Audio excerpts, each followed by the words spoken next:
Hey guys, tonight we're going to ease into the surprisingly complex, and dare I say, surprisingly hot world of ancient Egyptian wig makers. Imagine the scene: you're standing on the banks of the Nile, the sun a relentless orb beating down on your head. Dust motes dance in the thick, shimmering air. The heat isn't just a feeling, it's a physical presence, pressing against you, wrapping around you like a damp blanket woven from pure thermal discomfort. You can almost smell the sweat, the river mud, other things you probably don't want to dwell on from a civilization without modern plumbing. It's a world where a bad hair day could genuinely ruin your social standing, and let's be honest, surviving any day without succumbing to heatstroke feels like a minor miracle. You probably won't survive this journey without feeling a sudden urge to shave your head and buy a nice, cool wig. So, before you get comfortable, take a moment to like the video and subscribe. But only if you genuinely enjoy what I do here. Let me know where you're tuning in from and what time it is for you right now in the comments below. Now, dim the lights, maybe turn on a fan for that soft background hum, and let's ease into tonight's journey together, exploring why anyone in their right mind would strap more hair onto their head in the blistering Egyptian heat. So, you find yourself in ancient Egypt. The sun is merciless, yes, but that wasn't the only reason for the sudden popularity of artificial hair. Think about it, you're living in a time before air conditioning, before daily showers were a thing for the average person, and certainly before effective shampoo. Your natural hair, especially if it was long, would quickly become a matted, sweaty, dusty, and frankly, rather smelly affair. Lice? Oh, you bet. A constant, irritating companion. Shaving your head offered a practical solution to hygiene and comfort in that climate. It made keeping clean much easier. But, and this is a big but, going completely bald wasn't always the look you were going for. Especially not if you wanted to, be seen in public without looking like you just emerged from a particularly rough mummy unwrapping session gone wrong. This is where the wig steps in, a brilliant, multifaceted invention born out of necessity, status, and a surprising amount of fashion consciousness. Wearing a wig allowed you to keep your natural head hair short or shaved for hygiene and comfort, while simultaneously presenting a perfectly coiffed, clean, and stylish appearance to the world. It was the ultimate ancient hack for looking good while feeling, well, probably still hot, but at least cleanish. You could swap out your wig depending on the occasion, the weather, or your mood. Think of it as the original quick-change artist's secret weapon, or maybe the ancient equivalent of having a really good hat collection, but for your scalp. The primary reasons for wearing wigs boiled down to three main pillars: climate, hygiene, and culture/status. The climate, as we've already established, was brutal. While shaving your head helped with cooling, the wig itself, particularly if made from certain materials or with a specific construction, could also offer some protection from the sun's direct rays on a sensitive scalp. It's a bit counterintuitive, putting more hair on your head when it's hot, but remember, the natural hair underneath was gone or very short. The wig provided a layer, yes, but it was removable, cleanable, and didn't trap sweat and dirt against your scalp in the same way long natural hair would. Hygiene was arguably the most practical driver. Keeping natural hair clean and free of pests in that environment was a constant battle. Wigs, being removable, could be cleaned, aired out, and treated far more easily than the hair growing directly from your head. You could literally take off your problems at the end of the day. Imagine the relief. Oh, my wig is full of dust from that sandstorm. No problem, I'll just take it off and give it a shake. Try doing that with your own hair. It made managing head lice, a pervasive issue in ancient times, significantly easier. You could treat the wig, or even discard it if necessary, without having to shave your head again. Beyond the practical, wigs were deeply intertwined with Egyptian culture and social norms. They weren't just a cover-up, they were a statement. A well-made wig, crafted from quality materials and styled in the latest fashion, immediately signaled your status. You weren't just anyone if you could afford a thick, elaborate wig made from human hair. You were someone important, someone who could maintain their appearance despite the challenging environment. This is a mainstream historical fact. Wigs were worn by both men and women across different social classes in ancient Egypt, though the quality, size, and material varied significantly based on wealth and status. Even priests, who often shaved their entire bodies, including their heads and eyebrows, would wear specific types of wigs or head coverings for ceremonies, bridging the gap between ritual purity, baldness, and required ceremonial appearance. The social aspect went further than just wealth. Certain styles were associated with specific roles, ages, or occasions.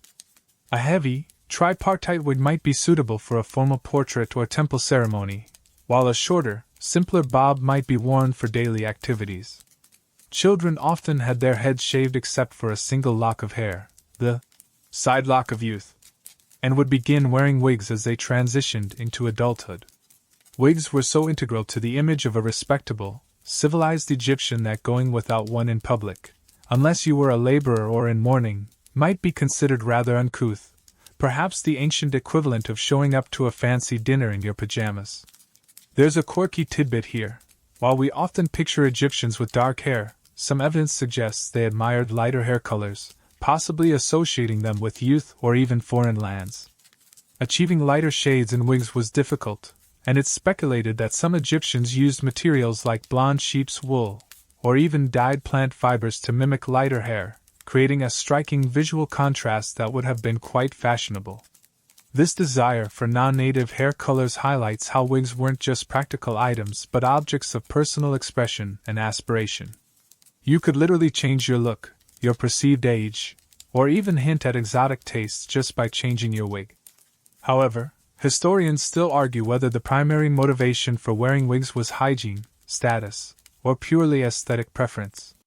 While the practical benefits in that climate are undeniable, the sheer effort and artistry put into creating elaborate wigs suggest that social and cultural factors played a massive role. Were they a necessary evil for cleanliness, or a coveted fashion accessory that also happened to be hygienic? It's likely a complex interplay of all these factors, with the emphasis shifting depending on the individual and the era. What is clear is that wigs were far more than simple head coverings. They were complex items deeply woven into the fabric of Egyptian daily life, ritual, and identity. And creating them was a craft that required immense skill, patience, and access to materials that might surprise you, materials that sometimes came from surprisingly far away. So, you've decided the wig life is for you. Smart choice. Now comes the slightly less glamorous, but utterly essential, question: where does all that hair actually come from? You need literally masses of it, often in specific textures and colors, to create those elaborate styles. It wasn't like you could just pop down to the ancient Egyptian equivalent of a beauty supply store and pick up a pre-packaged bundle of Brazilian body wave. This was a serious sourcing operation, a quest for material that could take you surprisingly far afield. The most prized, the gold standard, the haute couture of ancient Egyptian wig materials was, perhaps unsurprisingly, human hair. But not just any human hair. It needed to be healthy, strong, and often quite long. So, where did the wig makers acquire this valuable resource? Think locally first. Family members might have donated hair, perhaps when shaving their own heads for hygiene. Servants or enslaved people could have had their hair cut and used. Poor individuals might have sold their hair as a way to earn a few scraps of bread or a few copper debens. There's even speculation that hair might have been collected from combs or brushes used by wealthier households, though imagine the sheer volume needed for a single wig. That would be a lot of brushing. However, relying purely on local supply would have been incredibly limiting, especially for the high-status wigs worn by the elite. These required vast quantities of consistently high-quality hair. And here's where the story gets interesting and, frankly, global. Ancient Egyptian wigmakers weren't just using local locks. They were part of an ancient supply chain that stretched across borders. Evidence suggests that hair was imported from neighboring regions. Think of the Libyans to the west, known for their lighter or reddish hair, or people from Nubia to the south, who would have supplied darker, perhaps clear textures. Even regions further afield in the Near East might have contributed. This wasn't just about getting more hair. It was also about getting different types of hair. While most Egyptians had dark hair, as we touched on, there was a definite fascination with lighter shades. Achieving blonde or red tones through dyeing was difficult and potentially damaging to the hair itself. Importing natural blonde or red hair from places like Libya or parts of the Near East offered a way to create those coveted lighter wigs. Imagine the scene: a ship docks at a Nile port, not just laden with exotic spices or precious metals, but with bales of raw human hair, carefully bundled and ready for the wig workshop. It turns the idea of ancient trade on its head a little, doesn't it? It wasn't all gold and frankincense. Sometimes it was just hair. Really expensive hair. The logistics of this sourcing would have been complex. How was the hair cleaned and preserved for transport? Was it traded directly, or was it a form of tribute or payment from conquered or allied regions? We don't have all the answers, but the presence of non-native hair types in excavated wigs is a mainstream historical fact, confirming this international trade in human hair existed. It highlights how interconnected the ancient world was, driven not just by empires and resources, but by fashion and personal grooming trends. But what if human hair wasn't available, or you couldn't afford the premium price tag? This is where other materials came into play. Wool, particularly sheep's wool, was a common alternative, especially for less expensive wigs or for the padding used inside human hair wigs to give them volume. Wool could be dyed, though achieving vibrant, lasting colors was a challenge. It was also more readily available locally. Plant fibers were also used, though perhaps less frequently for the visible outer layers of high-quality wigs. Flax, the same material used to make linen clothing, could be processed to resemble hair, though it would have had a different texture and sheen. These alternative materials were crucial for making wigs accessible to a wider range of the population, from the middle class to even some laborers who might wear a simpler, more durable wig for protection from the sun. There's a quirky tidbit about the sourcing of hair. Some scholars believe that certain religious practices might have involved donating hair, perhaps as an offering to a deity.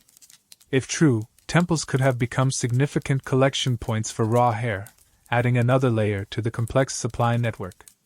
Imagine a temple storeroom not just filled with grain and offerings, but with piles of human hair waiting to be transformed.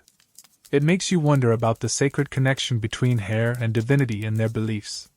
Historians still argue whether the primary motivation for importing foreign hair was purely aesthetic, a desire for different colors and textures, or if it was simply a matter of supplementing insufficient local supply to meet the high demand.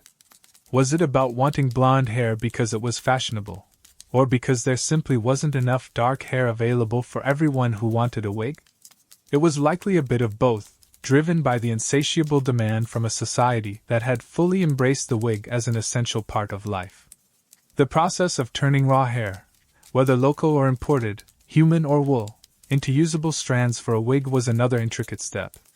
It involved cleaning, degreasing, sorting by length and texture, and sometimes dyeing. This raw material arrived at the wig workshop, a bustling hub of activity we're about to step into, where skilled hands would begin the painstaking process of transforming bundles of hair into wearable art. It wasn't just about gathering the materials. It was about preparing them, treating them with care, because each strand was a valuable commodity, the very foundation of the wigmaker's craft. Think of it as quality control, ancient Egyptian style. You wouldn't want a wig that started falling apart after a week, right? Especially not if you paid good money for hair that traveled all the way from Libya. Getting the sourcing right was the first, critical step in this surprisingly complex journey. So, you've got the hair. Bales of it, arriving at the workshop, maybe smelling faintly of the ship it traveled on, or just, well, like raw hair that's been bundled up for a while. Now, step inside the bustling, and likely rather dusty, world of the ancient Egyptian wig workshop. Imagine a space, perhaps a courtyard with a roof for shade, or a dedicated room in a larger complex belonging to a wealthy noble, or even the temple. The air hums with activity. It's not quiet and serene like a modern museum display. It's a place of labor, skill, and a surprising amount of organized chaos. You can hear the rhythmic scraping of combs, the snip of shears, the low murmur of voices talking, maybe even the occasional sigh of frustration when a delicate strand breaks. The smell? A unique blend of human hair, both clean and less than clean, animal fats or resins used for processing, dust, and the ever-present Egyptian heat. It's probably not the scent you'd bottle as a luxury perfume today. Walk closer. You see people seated on low stools or working at simple wooden tables. These are the wig makers, the unsung heroes of ancient Egyptian fashion. They range from young apprentices, perhaps sweeping the floor or sorting bundles of hair, to seasoned masters whose hands move with practice, almost hypnotic speed. The hierarchy is clear. The master oversees, dictates styles, and handles the most intricate work, while others perform specific tasks like preparing the base, attaching the hair, or finishing the wig. It's a skilled trade, often passed down through families, requiring immense patience and dexterity. Think of it as an ancient assembly line, but instead of cars, they're building wearable art, one tiny piece of hair at a time. And just like any busy workshop, there are probably offcuts and stray hairs everywhere. You probably wouldn't want to wear open-toed sandals here. Their tools are simple, yet effective, honed over centuries of practice. You'll see fine-toothed combs, often made of wood or bone, used for detangling and sorting the precious raw material. There are bronze or bone needles, thicker than sewing needles, used for stitching or knotting hair onto the wig base. Simple shears or knives are used for cutting and shaping the finished product. For holding the wig base taut while working, they might use wooden frames or stands, perhaps weighted down to keep everything stable. And for applying adhesives or styling the hair, they might use spatulas or small sticks, along with pots of animal fat, beeswax, or plant resins, the ancient equivalent of hair gel and glue. The process begins with the raw hair you saw arriving. It needs to be meticulously cleaned, perhaps washed with water and natron, a naturally occurring salt used as a cleaning agent, then carefully dried in the sun. This is crucial. You don't want a wig that starts smelling after a week, right? Once clean, the hair is sorted by length, color, and texture. This sorting is vital for creating a consistent, natural-looking wig. Imagine sorting thousands upon thousands of individual strands. It's incredibly tedious work, requiring a sharp eye and steady hands. The sorted hair is often treated with fats or oils to make it more pliable and add a desirable sheen, giving it that glossy, almost wet look you often see in tomb paintings. Next, the base is prepared. This is the foundation, the structure that gives the wig its shape. Mainstream historical fact time. Ancient Egyptian wigs were typically constructed on a base made from a network of plant fibers, linen textile, or even felt. This base could be shaped like a cap or a more elaborate structure depending on the desired style. Think of it as the wig scalp. It needs to be strong enough to hold the weight of the hair but flexible enough to fit comfortably on the head. Creating this base itself was a skilled job, often involving knotting or weaving fibers into a mesh or felted cap. Now comes the painstaking part, attaching the hair to the base. There were several techniques.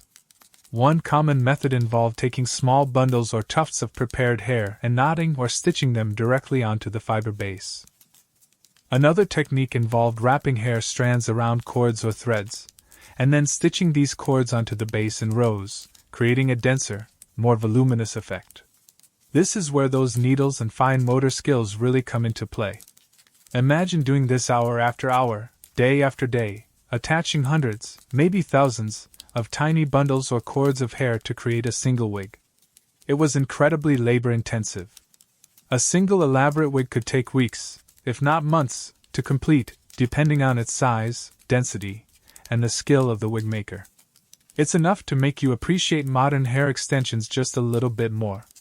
Quirky tidbit alert: while much of the work was done by hand, some scholars speculate that simple jigs or forms might have been used to help maintain consistency in style and size, especially for mass-produced wigs.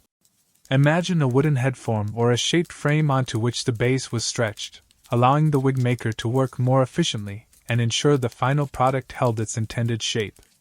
We don't have definitive proof of elaborate wig-making dummies, but it makes practical sense for a busy workshop. Historians still argue whether most wig workshops were large-scale operations employing dozens of people, possibly attached to temples or royal palaces, or if many were smaller, family-run businesses serving a local clientele. It was likely a mix, with the grandest wigs for the elite coming from large, well-supplied workshops, and simpler ones being made by local artisans. The scale of production would have significantly impacted the price and availability of wigs, influencing who could afford them and how they were used. Once the hair was attached, the wig would be styled. This involved cutting, trimming, and arranging the hair into the desired shape. Heated tools were likely used sparingly, if at all, as excessive heat could damage natural hair and the adhesives. Instead, styling relied heavily on combing, braiding, twisting, and the application of those fats and resins to set the hair in place. Sometimes, additional elements like gold threads, beads, or even flowers were incorporated during this stage, turning the wig into a true piece of adornment. The finished wig would then be carefully checked for quality. No loose strands or uneven patches allowed. The master wig maker's reputation rested on the quality and beauty of their creations. A well-made wig was a valuable asset, a symbol of status and good taste. These workshops weren't just places of manual labor. They were centers of artistry and technical skill, transforming raw materials into objects of desire. The people who worked here were essential members of society, catering to a fundamental need for hygiene, fashion, and social expression in the challenging Egyptian environment. And their work provides us with incredible insights into not just ancient hairstyles, but into the economics, social structure, and daily lives of the people who lived along the Nile thousands of years ago. Getting the materials sourced was just the beginning. The real magic happened right here, in the buzzing heart of the wig workshop. Okay, so you've got the raw hair, cleaned, sorted, maybe treated with some ancient conditioner equivalent like animal fat. You've seen the workshop buzz, the tools, the sheer labor involved in preparing the strands. But before you can attach all that precious hair, you need something to attach it to. You need the foundation, the unsung hero of the wig, the base. Think of it like the frame of a building, or the chassis of a car. Without a sturdy, well-constructed base, the whole thing falls apart, or, in this case, just sits limply on your head like a sad, hairy pancake. The base was absolutely crucial for giving the wig its shape, structure, and durability. It's what allowed the wig maker to transform bundles of loose hair into a wearable sculpture. So, what were these ancient foundations made of? Mainstream historical fact time. Ancient Egyptian wig bases were typically constructed from plant fibers, linen textile, or sometimes a kind of felted material. Linen, made from flax, was readily available and widely used for clothing, so it makes sense that scraps or specifically woven pieces would be repurposed or created for wig bases. You might imagine a fine mesh, like a hairnet but much sturdier, or perhaps strips of linen woven together. Plant fibers, maybe from palm leaves or reeds, could also be processed and interwoven to create a strong yet lightweight structure. Felt, created by matting fibers together, offered another option, providing a more solid, cap-like base, especially for shorter, more compact wig styles. The choice of material likely depended on the desired weight, shape, and cost of the final wig. A light, airy style might use a fine mesh, while a heavy, elaborate wig might require a more substantial felt or densely woven linen base to support the weight of the hair. Creating these bases was a skilled craft in itself, sometimes done by specialists within the wig workshop, or perhaps by artisans who focused solely on textiles or fiber work. If it was a woven base, imagine someone meticulously interlacing threads or fibers, creating a network of squares or diamonds. If it was felt, picture them working the fibers with heat and moisture, pressing and rubbing them until they interlocked into a solid fabric. These bases weren't just flat pieces. They were often shaped to fit the head, perhaps even molded on a wooden form to create a specific cap shape, like a skull cap.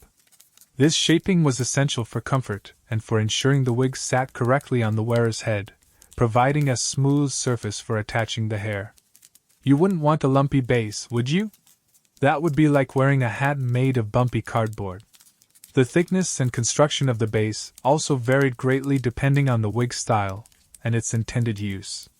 A simple, everyday wig might have a relatively thin, lightweight base, while a massive, ceremonial wig, piled high with curls and braids, would require a much more robust foundation to prevent it from collapsing under its own weight.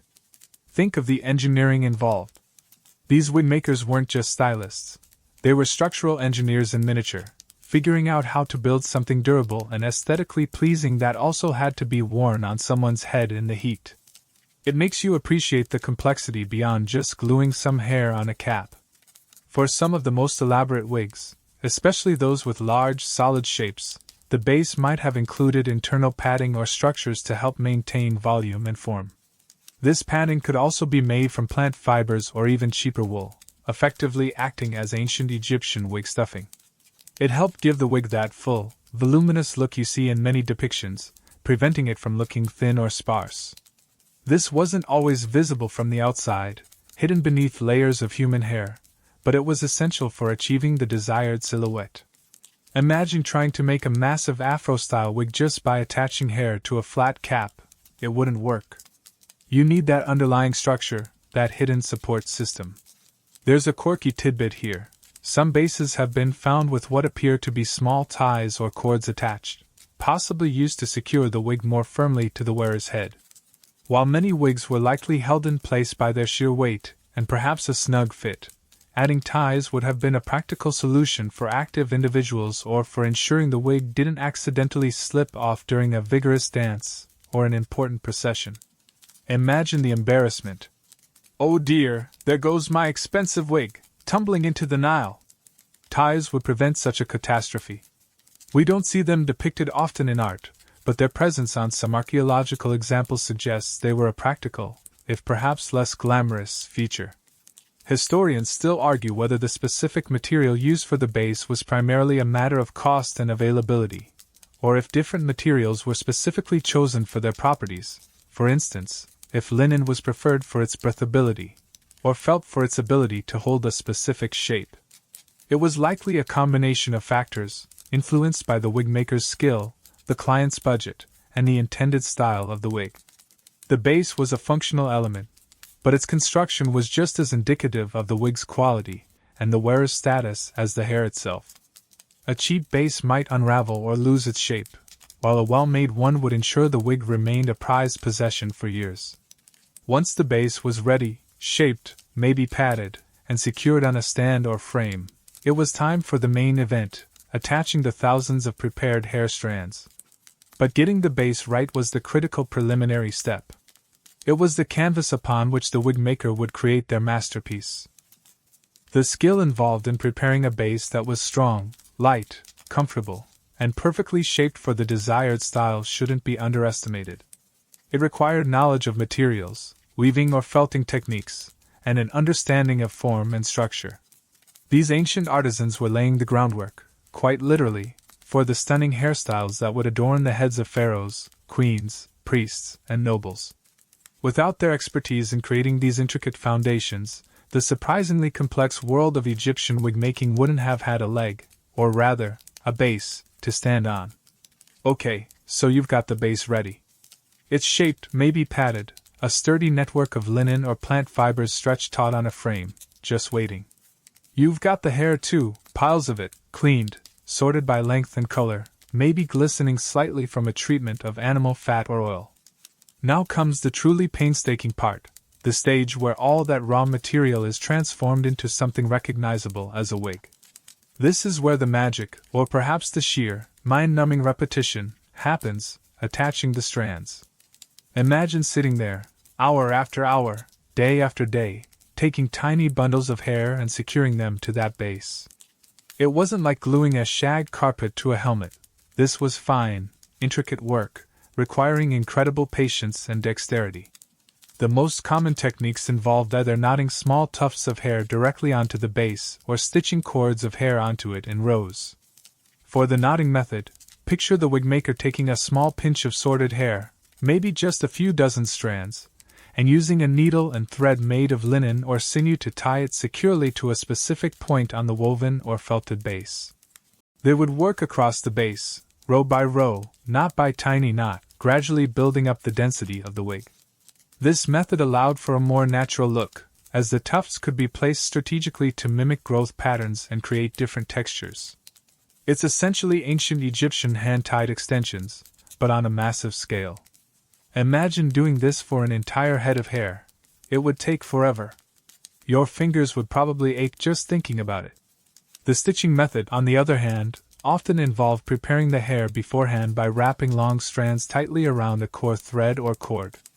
These pre-made cords of hair, sometimes called wefts in modern wig-making terms, could then be sewn onto the base in continuous rows.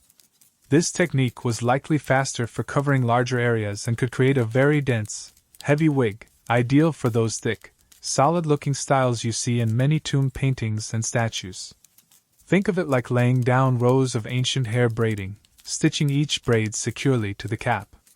This allowed for consistent length and volume across the wig. Mainstream historical fact time. Analysis of ancient Egyptian wigs preserved in tombs shows clear evidence of both knotting individual tufts and stitching cords of hair onto textile or fiber bases. Different techniques were used, often in combination on the same wig, depending on the desired effect, the section of the wig being worked on, e.g., tighter knotting around the face, stitched wefts for the body of the wig, and the skill of the artisan. This wasn't a one-size-fits-all process. It was tailored to each wig's specific design. The tools for this stage were simple but effective. Fine bone or bronze needles were essential for passing thread through the base and securing the knots or stitches. Small awls might have been used to create holes in denser bases if necessary.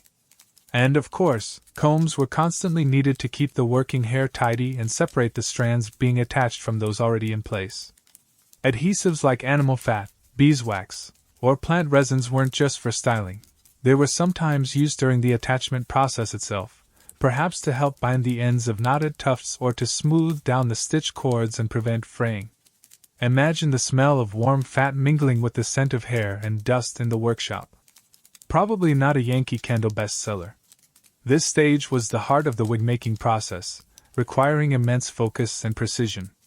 A mistake, a loose knot, an uneven row of stitching, could compromise the entire wig, leading to shedding or an unnatural appearance. The speed of attachment would depend entirely on the complexity of the style and the skill of the wig-maker.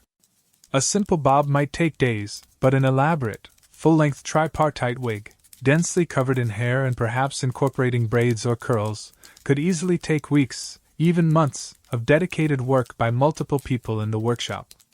It makes you appreciate why a high-quality wig was such a valuable possession, sometimes even listed as an inheritance item in wills. It represented a massive investment of time, skill, and precious materials. You weren't just buying hair. You were buying someone's incredibly tedious labor. There's a quirky tidbit here. Some excavated wigs show patches or repairs where sections of hair have been reattached or replaced. This suggests that wigs were maintained and repaired over time, much like valuable clothing or furniture. The meticulous attachment techniques, while time-consuming, made it possible to mend a damaged wig, extending its lifespan and value. It wasn't a disposable item. It was an investment piece, cared for and passed down. Imagine getting your wig re-weft, or having a bald patch re-knotted by the ancient equivalent of a hair restorer. Historians still argue whether specific knotting or stitching patterns were characteristic of certain workshops or regions, acting almost like a signature of the artisan or a brand marker.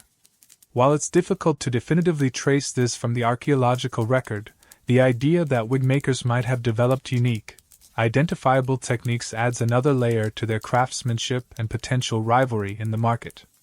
Was there a famous wigmaker in Thebes whose knots were superior to those in Memphis?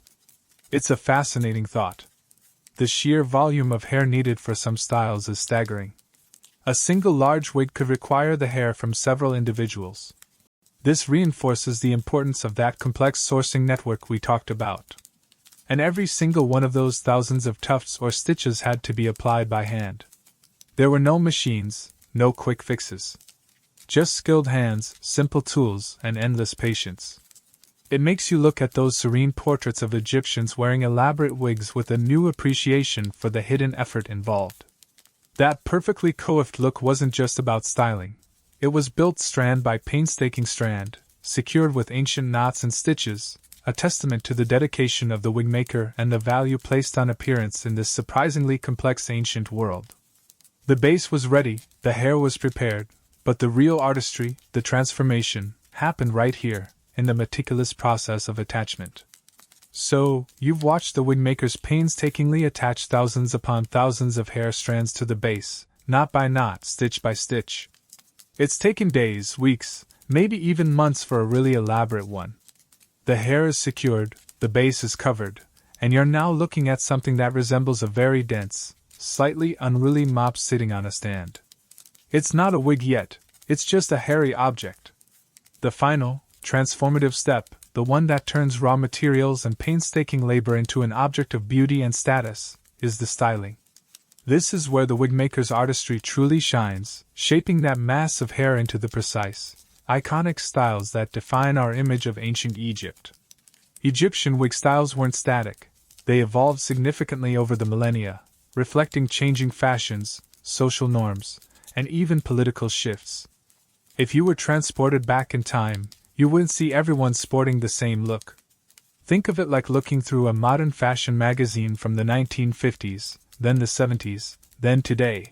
The basic concept of clothing is the same, but the styles are dramatically different. Egyptian wigs followed a similar trajectory. In the Old Kingdom, roughly 2686 to 2181 BC, styles were often relatively simple and compact. Men and women frequently wore short, bob-like wigs that framed the face, sometimes with straight-cut fringes or layers. These styles were practical, perhaps reflecting a focus on function and order during this foundational period. They were neat, tidy, and projected an image of controlled elegance. You might see a simple, chin-length bob, perhaps slightly curled inwards at the ends, or a layered style that gave the impression of natural hair neatly trimmed. As you move into the Middle Kingdom, around 2055 to 1650 BC, styles began to become a bit more elaborate. Wigs got longer and fuller. The classic tripartite wig started to appear, a style divided into three distinct sections, two falling forward over the shoulders and one down the back. This became incredibly popular and remained a staple style for centuries, though its execution varied. The tripartite wig was often depicted with smooth, sleek hair, sometimes ending in subtle curls or defined layers. It was a style that conveyed dignity and importance, frequently seen on statues and in reliefs of royalty and high officials. Imagine trying to keep three separate sections of hair perfectly smooth and in place all day in the Egyptian heat. Definitely required a good ancient hair product. The New Kingdom, roughly 1550 to 1070 BC, is often considered the golden age of Egyptian wigmaking, a period of unparalleled creativity and complexity. Styles became incredibly diverse and often very elaborate. You see everything from short, curly wigs resembling natural African hair textures, perhaps reflecting increased interaction and influence from Nubia, to massive, heavy wigs piled high with intricate braids, curls, and ringlets. The tripartite wig remained popular but became even more voluminous and detailed. New styles emerged, like the bag wig, a very dense, often shoulder-length style that looked almost solid, typically worn by men. Women wore increasingly complex arrangements, sometimes incorporating multiple layers, braids, and even artificial hairpieces to add height and volume. This was the era of the wig as a true statement piece, a display of wealth and fashion consciousness. Think of the elaborate uppos you see on Nefertiti or Hatshepsut. While sometimes depicted as their own hair, these elaborate styles were almost certainly achieved with wigs or significant additions of false hair. Creating these varied styles required specific techniques. The wig makers didn't just attach hair, they were also ancient hairdressers. Combs were essential for detangling and shaping. Braiding and twisting were common techniques used to create texture and structure within the wig, especially for those elaborate New Kingdom styles. For curls and ringlets, they might have wrapped damp hair around rods or sticks and allowed it to dry, perhaps using heat from the sun or a gentle fire, fixed in place with those animal fats or resins. It wasn't curling iron hot, more like ancient heat styling with a side of animal grease. Cutting and trimming were also necessary to achieve clean lines and specific shapes, using those simple shears or knives. Mainstream historical fact time. The evolution of wig styles across the different periods of ancient Egyptian history is well documented through tomb paintings, statues, coffins, and the surviving wigs themselves.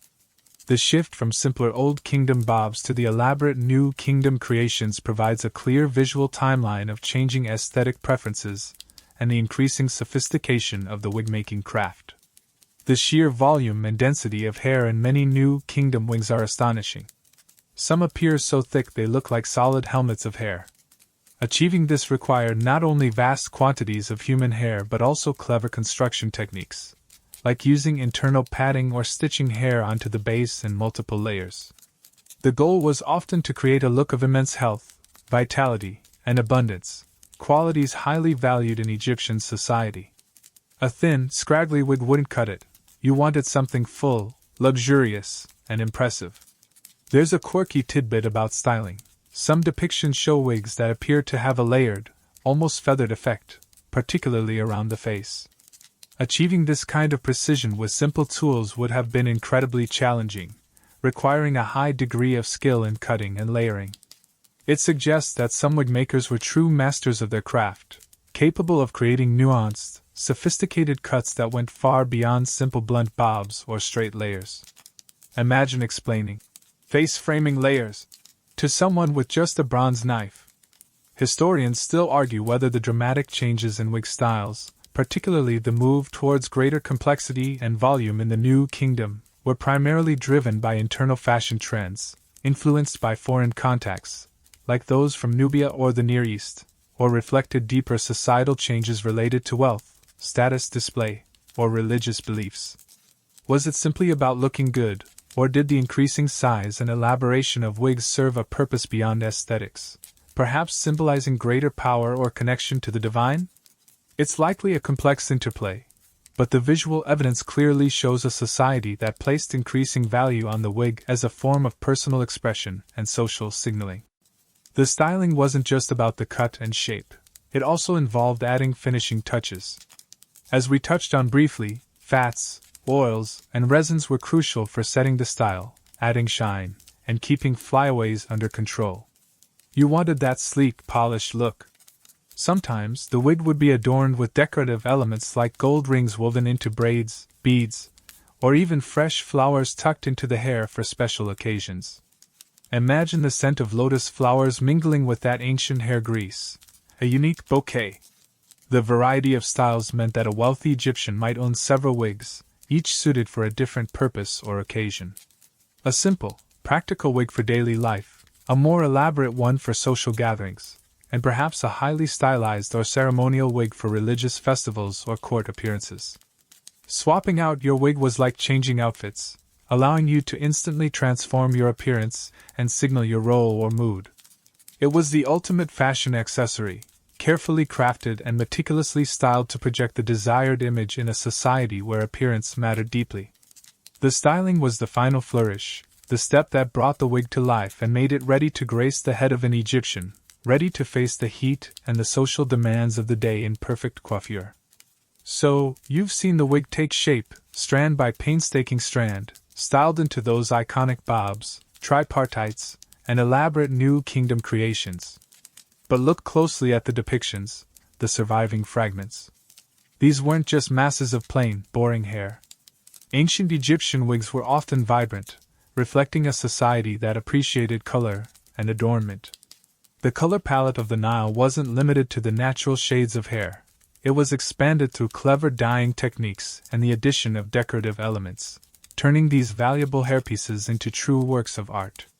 While the majority of human hair available locally was dark brown or black, and wool offered shades from white to brown, the Egyptians weren't content with just these natural tones. As we touched on when discussing sourcing, there was a definite fascination with lighter hair colors, possibly seen as exotic or youthful.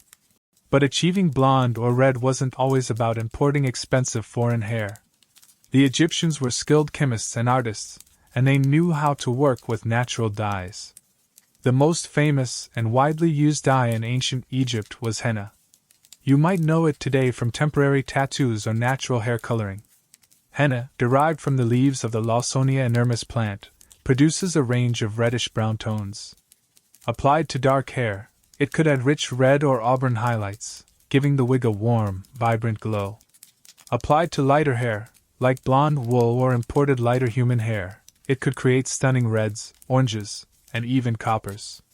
Imagine the wigmaker mixing up a batch of henna paste, the earthy smell filling the workshop, carefully applying it to the sorted hair strands before they were attached, or even to a finished wig to refresh its color. This wasn't a subtle process. The color was often quite intense, aiming for a dramatic visual effect. Mainstream historical fact time. Analysis of surviving ancient Egyptian wigs and hair samples has confirmed the widespread use of henna as a hair dye, revealing shades of red and reddish-brown that wouldn't occur naturally in most Egyptians' hair. This wasn't just speculation based on art. The chemical evidence is there, showing their mastery of this particular plant-based dye. Achieving colors other than red or brown was more challenging, but not impossible. While evidence is less conclusive for other hair dyes compared to henna, Egyptians were masters of dyeing textiles using a variety of mineral and plant-based pigments. It's plausible that some of these techniques could have been adapted for use on wig hair, particularly wool or plant fibers. For instance, certain mineral pigments or plant extracts might have been used to darken hair or achieve very dark, almost blue-black shades, which were also highly prized. Imagine trying to dye a whole wig black using crushed minerals and hoping it didn't just turn into a lumpy, gray mess. Beyond dyeing the hair itself, the Egyptians loved to add decorative flair to their wigs. This is where they could really make a statement and pile on the symbols of wealth and status. Gold was a favorite. Gold threads, often incredibly fine, were woven directly into the hair strands or integrated into braids and ringlets. Small gold tubes or beads were sometimes slipped onto individual strands or groups of hair, catching the light and adding a shimmering effect. Imagine a heavy, tripartite wig with strands of real gold glinting amongst the dark curls. It would have been dazzling, a clear signal that you were someone of immense importance. It wasn't just hair anymore. It was hair and jewelry. Other precious materials were also incorporated. Beads made of faience, a glazed ceramic material, carnelian, lapis lazuli, or glass were sometimes used to adorn wigs, either sewn directly onto the base or integrated into the hair itself. These beads could be used to create patterns, highlight specific sections of the wig, or simply add splashes of vibrant color, blue from lapis, red from carnelian, turquoise from faience. Sometimes, small amulets or charms might even be attached, adding a protective or symbolic element to the hairpiece. It makes you wonder if you ever had a bad day, you could just blame it on your wig not having enough protective charms. For special occasions, fresh flowers were sometimes woven into wigs, adding natural beauty and fragrance. Lotus flowers, symbols of rebirth and regeneration, were particularly popular. Imagine the scent of fresh lotus blossoms mingling with the earthy smell of the wig and the inevitable ancient Egyptian aromas. A truly multi-sensory experience. Of course, fresh flowers wilt, so this was likely a temporary adornment for festivals, banquets, or religious ceremonies. There's a quirky tidbit here. Some depictions and surviving fragments show wigs adorned with small, stylized figures or symbols, perhaps made of faience or metal, attached to the hair. These could include representations of deities, protective symbols like the Eye of Horus, or even tiny animal figures. This wasn't just about looking pretty. It was about infusing the wig with meaning, protection, or divine favor. Your wig wasn't just a fashion statement. It was a portable shrine or a statement of your personal beliefs. Imagine having tiny little gods woven into your hair. Definitely takes power dressing to a whole new level. The use of color and decoration wasn't just about aesthetics. It was deeply intertwined with status and symbolism. Bright, vibrant colors like red, blue, and gold were often associated with royalty, deities, and the afterlife. The ability to afford imported hair, expensive dyes like henna, which might have been imported or controlled, gold, and precious beads was a clear indicator of wealth and social standing. A simple, dark wig might be worn by someone of moderate means, while a pharaoh or high priest would sport a creation glittering with gold and vibrant colors, a visible manifestation of their power and connection to the divine. Historians still argue whether the specific colors used in wigs held precise, universally understood symbolic meanings beyond general associations with wealth and divinity, or if the choice of color was primarily driven by changing fashion trends and personal preference. Did a specific shade of red mean something different depending on who wore it or the occasion?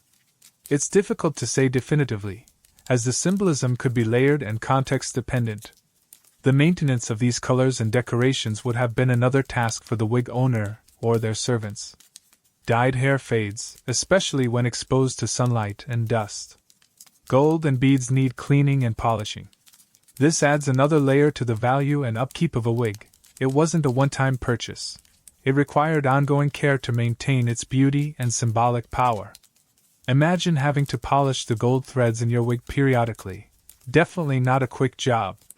The wig maker's skill in this area was crucial. They needed to know how to prepare and apply dyes effectively, how to integrate delicate gold threads and beads without damaging the hair or the base, and how to create harmonious color palettes and decorative patterns. It required an eye for detail and a deep understanding of materials. This stage transformed the wig from a functional hairpiece into a dazzling adornment, ready to face the world, or the afterlife, in style and color. From the rich reds of henna to the shimmering gleam of gold, the ancient Egyptian wig was a canvas for color and decoration, reflecting the vibrant culture and the importance placed on appearance in this surprisingly complex world. You had the base, you had the hair, you had the style, and now, you had the color and the sparkle. So you've got the base, the hair is attached, styled, and perhaps glittering with gold or vibrant with henna. You've invested significant time, skill, and resources into this magnificent creation. Now comes the crucial, and often overlooked, part of owning a wig in ancient Egypt, keeping it pristine. This wasn't a throwaway item. It was a valuable asset, sometimes passed down through generations. And like any valuable possession, especially one worn directly on your head in a hot, dusty climate, it needed meticulous care and maintenance to retain its beauty, function, and symbolic power. Imagine trying to keep a modern human hair wig looking good without shampoo, conditioner, or styling products. Now add sandstorms and sweat to the mix. It was a challenge, to say the least. Cleaning was paramount. Remember those practical reasons for wearing a wig in the first place? Hygiene was a big one. While the shaved or short natural hair underneath was easier to keep clean, the wig itself was a magnet for dust, sweat, and the inevitable residues from styling fats and oils. You couldn't just pop it in the washing machine. The base, often made of delicate fibers or textiles, and the intricate attachment of the hair meant that harsh washing could easily damage the structure. So, how did they do it? Evidence suggests a combination of methods, none of which sound particularly appealing by modern standards. Dry cleaning was likely the primary approach for many wigs. This would involve vigorously shaking and beating the wig to remove dust and loose debris. Think of someone holding a wig and giving it a good whack with a stick over a basin, perhaps not the gentlest method, but effective for removing surface grime. Combs, particularly those with fine teeth, were essential tools for detangling and cleaning the hair strands themselves, carefully working through the tresses to remove dust, shed hair, and possibly even unwelcome guests like lice, which could still transfer to the wig despite the shaved head underneath. Imagine the patience required to comb through a dense, elaborate wig, section by section, without pulling out handfuls of precious hair. For deeper cleaning, especially to remove the buildup of styling fats and oils, some form of washing was necessary, but it had to be done carefully. Water alone wouldn't cut through the grease. Mainstream historical fact time, analysis of residues on ancient Egyptian combs and hair samples suggests the use of alkaline substances, likely natron, a naturally occurring salt mixture containing sodium carbonate and sodium bicarbonate, also used in mummification and as a cleaning agent, mixed with water or oils, as a form of ancient shampoo or cleaning paste. This mixture would help emulsify fats and lift dirt. Imagine carefully applying a paste made from natron and water to sections of the wig, gently working it in, and then rinsing it out as best as possible. This would have been a delicate process, requiring skill to clean the hair without saturating and damaging the base. It makes you wonder if there was a specific ancient Egyptian equivalent of a dry shampoo for those in-between cleanings. Just a little natron dust, darling, it'll soak up the grease, After cleaning, drying was crucial, especially in a humid climate. Wigs would likely be placed on stands or frames and left to air dry in the sun or a breezy spot. Proper drying was essential to prevent mildew or rot, particularly in the dense base and inner layers of hair. Imagine hanging your wig out to dry alongside your linen tunics, just another piece of laundry in the ancient Egyptian household, albeit a very expensive one. Storage was another key aspect of wig care. Wigs were not items you just left lying around. They were valuable, susceptible to dust, damage, and pests. Surviving examples and depictions show that wigs were often stored in boxes, sometimes made of wood or basketry, specifically designed to hold their shape. These boxes might have had internal supports or stands to keep the wig upright and prevent it from being crushed. Storing them in boxes protected them from the pervasive dust of Egypt and from insects like moths or carpet beetles that might feast on natural fibers and hair. Some boxes found in tombs even contained the wig placed on a specially shaped wooden stand or form, ensuring it maintained its style and volume even in storage. Think of it as climate-controlled storage, ancient Egyptian style, minus the climate control. It was more about pest and dust control. Maintenance wasn't just about cleaning and storage, it also involved regular styling and repair. The fats and oils used for styling would need to be reapplied periodically to keep the hair pliable and shiny and to hold the style in place. This would involve combing, perhaps rebraiding or recurling sections, and smoothing down flyaways with fresh application of animal fat or resin. Imagine having to re-grease your entire wig before a big event, hoping you didn't use too much and end up looking like you dipped your head in a vat of olive oil. Given the intricate attachment methods, it's not surprising that some strands or tufts might come loose over time with wear and cleaning. Wigs were often repaired, with loose sections reknotted or restitched onto the base. This required the skills of a wig maker or someone trained in wig maintenance. As we saw earlier, some surviving wigs show clear evidence of these repairs, highlighting their value and the effort taken to extend their lifespan. A well-maintained wig could last for years, perhaps even decades, becoming a cherished heirloom. It wasn't just a fashion accessory, it was an investment that required ongoing upkeep. There's a quirky tidbit here. Some scholars speculate that certain oils or resins used for styling and maintenance might have also had preservative properties, helping to protect the hair and base from decay, especially important for wigs intended to accompany their owners into the afterlife. Imagine using a special blend of sacred oils not just for styling, but to ensure your perfect coiffure lasted for eternity. It adds a whole new meaning to long-lasting hold. Historians still argue whether specialized wig cleaners or maintenance artisans existed as a distinct profession, or if wig care was typically handled by household servants trained in the task, or perhaps even by the wig makers themselves as an additional service. Was there a local ancient Egyptian wig spa you could send your prized possession to for a refresh and repair? It's possible, especially for the elite who owned multiple expensive wigs, but definitive evidence is scarce. The effort involved in keeping a wig pristine further underscores its value. It wasn't a low-maintenance option. It required time, specific knowledge, and potentially access to cleaning agents, oils, and repair services. This ongoing care was part of what made a wig a status symbol. Not everyone could afford the initial purchase, let alone the continuous maintenance required to keep it looking its best. A dusty, tangled, falling apart wig would quickly lose its ability to impress. From careful dry cleaning and combing to cautious washing with natron, diligent drying, protective storage in custom boxes, and regular restyling and repair, the life of an ancient Egyptian wig was one of continuous care. These practices ensured that the wig remained a symbol of hygiene, status, and aesthetic perfection, ready to crown the head of its owner, whether for a public appearance, a religious ceremony, or the journey into eternity. The commitment to maintaining these valuable hairpieces reflects the deep importance placed on appearance, and the surprising complexity that extended far beyond their initial creation.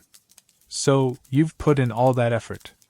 You've sourced the hair, perhaps from far-off lands, overseen its meticulous attachment to a carefully crafted base, had it styled into the latest fashion, perhaps dyed with vibrant henna and adorned with shimmering gold. You've learned how to meticulously clean, dry, and store it, protecting your investment from dust, pests, and the ravages of time. All this effort wasn't just about looking good, though that was certainly part of it. In ancient Egypt, your wig was far more than a simple hairpiece. It was a billboard proclaiming who you were, what you did, and how much you were worth. Wigs were powerful social barometers, signaling status, wealth, identity, and even sometimes, your current mood or the occasion you were attending. Stepping out without the right wig was like showing up to a black tie event in flip-flops and a t-shirt, utterly unthinkable for anyone who cared about their place in society. Think about it. In a world without designer labels or obvious class signifiers like modern clothing brands, how did you visually differentiate yourself from the crowd? Your clothing was often simple linen. Jewelry helped, yes, but wigs were front and center, literally on your head. The quality, size, material, and style of your wig immediately broadcast your position in the intricate hierarchy of Egyptian society. If you saw someone approaching with a massive, dense, tripartite wig made of lustrous human hair, perhaps with gold threads woven in, you knew instantly you were dealing with someone of significant importance, a high official, a wealthy merchant, or a member of the royal court. If you saw someone with a thin, short wig made of felt or coarse wool, you knew they were likely of more modest means, perhaps a skilled artisan or minor scribe. The wig was a shorthand for social standing, understood by everyone from the lowliest laborer to the mightiest pharaoh. The sheer size and volume of a wig were often direct indicators of wealth. Creating a large, thick wig required vast quantities of hair, especially human hair, which was expensive and hard to come by.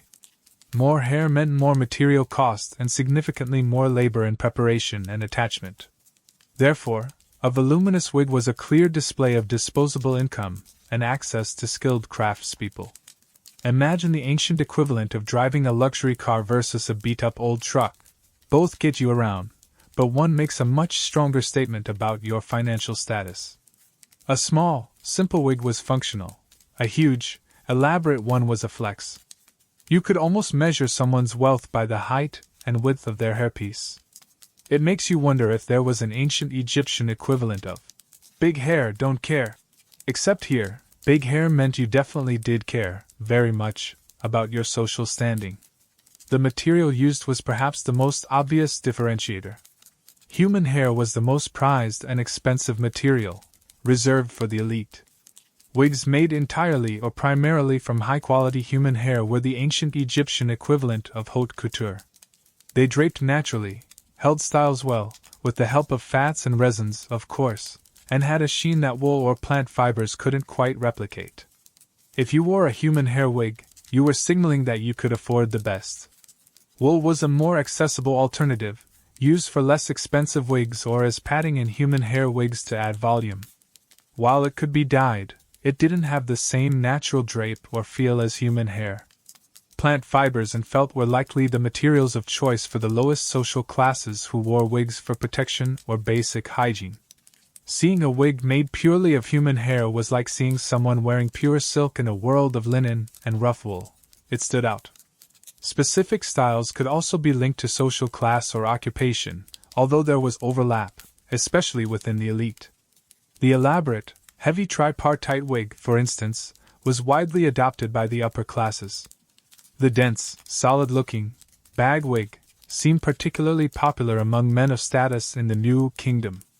Shorter, simpler styles might be worn by a wider range of people, but the quality of the material and construction would still differentiate them.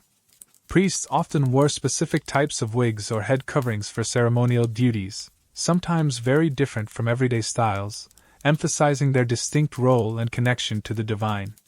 Even the style of braiding or curling could be a subtle indicator of status or fashion awareness.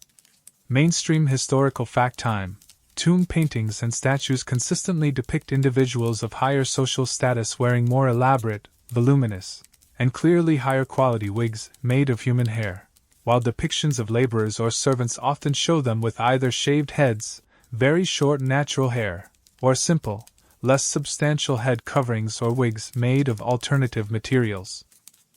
This visual evidence strongly supports the role of wigs as clear markers of social stratification in ancient Egypt. Adornments like gold threads, beads, and precious stones took the status signaling even further. Adding gold to a wig wasn't just decorative, it was a conspicuous display of wealth. Gold was abundant in Egypt, but it was still a controlled and highly valued resource. Weaving it into your hairpiece was like wearing your bank account on your head. The type and quality of beads used, imported lapis lazuli versus local faience, for example, also communicated financial status. These additions weren't just pretty, they amplified the wig's message of power and prestige. Imagine trying to rob someone and realizing their wig was probably worth more than everything else they were wearing combined. Beyond status, wigs also played a role in expressing identity. Age was sometimes indicated. Children, as we mentioned, often sported the side lock of youth before transitioning to adult wig styles. While women's and men's styles differed, the act of wearing a wig was common to both genders across the elite and middle classes. For women, wigs allowed for constant stylistic change without altering their natural hair, offering versatility in expressing personal identity and fashion sense. For men, wigs provided a polished, civilized appearance that contrasted with the practical necessity of keeping natural hair short or shaved in the heat and for hygiene. There's a quirky tidbit here. Some scholars have suggested that regional variations in wig styles might have existed, allowing people from different nomes, provinces, or cities to subtly identify themselves through their choice of wig. While hard evidence is scarce and elite styles seem relatively uniform across Egypt, it's plausible that local wig-making traditions or preferences might have influenced the appearance of wigs worn by lower or middle classes in specific areas. Imagine being able to tell where someone was from just by looking at their hairpiece. Ah, yes, that particular curl pattern? Definitely from Abydos. Historians still argue whether the adoption of foreign-influenced styles, like the curly wigs possibly inspired by Nubian hairstyles in the New Kingdom, was purely a matter of fashion and aesthetic preference, or if it reflected deeper political statements about Egypt's expanded empire and cultural interactions during that period. Were they just copying cool foreign hair, or was it a deliberate visual statement of imperial power and cosmopolitanism? It's hard to say definitively, but the shift in styles certainly coincided with periods of increased foreign contact. In essence, your wig was a carefully constructed piece of personal branding. It told the world if you were rich or just getting by, if you followed the latest trends or preferred traditional styles, if you were a man or a woman, perhaps even your age group or region. It was a nonverbal communication system, a visual code understood by everyone. The wig maker, in crafting this object, wasn't just making a hairpiece. They were creating a statement of identity, a symbol of place within the complex tapestry of Egyptian society. The level of artistry, the expense of the materials, the complexity of the style, all these factors combined to make the wig a potent social signal, far more revealing than a simple head covering. It was the ultimate status symbol, meticulously maintained and proudly worn, a testament to the surprisingly complex ways appearance shaped life along the Nile. So, you've seen how your wig could scream your social standing from across the marketplace, a dazzling display of wealth and status perched right on your head. But the power of the wig wasn't confined to the earthly realm of fashion and social climbing. Step with me now, beyond the bustling streets and into the hushed, incense-filled air of the temple complex. Here, the wig took on an even deeper significance, transcending mere aesthetics to become a vital element of religious ceremonies, rituals, and the very image of divinity. In the sacred spaces of ancient Egypt, hair, or its artificial representation, held profound symbolic meaning, linking the wearer not just to their place in society, but to the gods themselves. Imagine a priest, their natural head shaved completely smooth, a practice of ritual purity, removing all bodily hair to be clean and free from impurities before approaching the divine. Yet when it came time for important ceremonies, processions, or interacting with the cult image of a deity, that same priest would often don a wig. This wasn't a casual choice. It was a transformation. By wearing a wig, the priest wasn't just covering their head, they were adopting a specific appearance, one often dictated by tradition, the nature of the ritual, or the deity being served. It was a way of stepping out of their ordinary, purified state and into a role that required a different kind of visual presentation, perhaps one that mirrored the idealized forms of the gods themselves as depicted in art. Why would someone dedicated to purity cover their shaved head with a wig? This is where the symbolism gets fascinating. Hair, particularly long, abundant hair, was often associated with vitality, strength, and even virility in ancient Egypt. Think of the mane of a lion, a symbol of power. While the priest's shaved head represented a state of ritual cleanliness and separation from the mundane world, donning a wig during a ceremony could symbolize a temporary re-engagement with these powerful life forces, or perhaps the assumption of a divine presence. It wasn't about being impure. It was about representing something beyond the everyday purified state. The wig became a sacred garment, as essential to the ritual as the linen robes or the incense burner. Mainstream historical fact time. Depictions in temples and tombs frequently show priests and officiants wearing elaborate wigs during religious ceremonies, even when their natural heads were likely shaved for purity. These ritual wigs often resemble the high-status styles worn by the elite, such as the tripartite wig or dense, voluminous forms, suggesting a connection between earthly power and the visual representation of sacred authority. Specific types of wigs might have been associated with particular deities or festivals. For example, certain styles might be worn only during the procession of a specific god's statue, or by priests serving in the cult of a particular temple. The color of the wig could also hold symbolic meaning. Wigs colored with vibrant henna might be linked to the life-giving power of the sun or the regenerative cycle, while dark, lustrous wigs could symbolize the fertile black land of the Nile or the mysteries of the underworld. Gold adornments, so common on high-status wigs, were particularly significant in a religious context, representing the flesh of the gods, which was believed to be made of gold. Wearing a wig interwoven with gold threads wasn't just showing off wealth, it was participating in the divine essence. Imagine a priest leading a procession, their wig shimmering with gold in the sunlight, a walking, talking, or chanting manifestation of divine power. Talk about dressing for the job you want.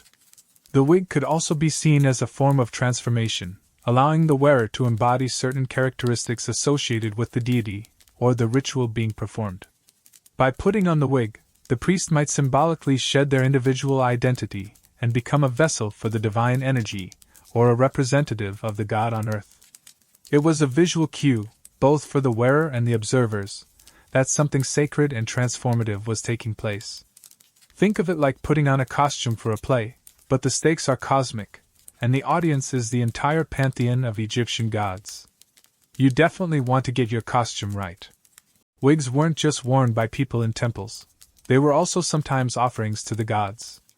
Evidence suggests that wigs, particularly those made of high-quality materials, were deposited in temples as votive offerings, perhaps given by wealthy individuals seeking divine favor or expressing gratitude.